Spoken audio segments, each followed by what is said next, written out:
அனைவருக்கும் வணக்கம். உடலை நேசி. எதனால், ஏன், எதற்கு?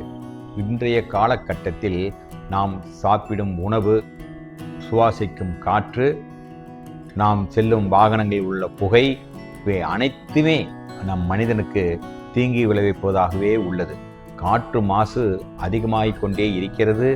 போக்குவரத்து நெரிசல் அதிகமாக கொண்டே இருக்கிறது.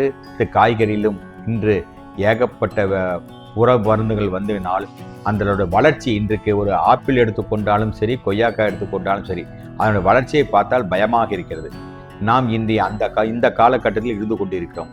ஆகையால் முதலில் உடலை நாம் நேசிக்க தொடங்க வேண்டும்.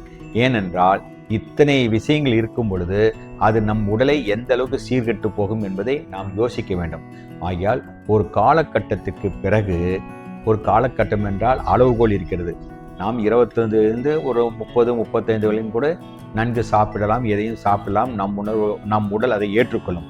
ஆனால் அதற்கு பிறகு ஒரு மிஷின் மாதிரி அதற்கும் தேய்மானம் என்று வந்துவிடும். இந்த காலத்தில் சுகர், பிரஷர் ஆகிய மிக சாதாரணமான ஒரு விஷயமாக இருக்கிறது. ஆகையால் மனிதன் தன் உடலை நேசிக்க தொடங்கினால் உடற்பயிற்சி, முதலில் உடற்பயிற்சி, வாக்கிங், யோகாசனம் இதெல்லாம் நன்கு தெரிந்து கொண்டால் தன் உடல்நிலை சீராக கொண்டு செல்லலாம். இது வாழ்க்கைக்கு நல்ல முறையில் கொண்டு போய் நம் உடலில் சேர்த்தும்.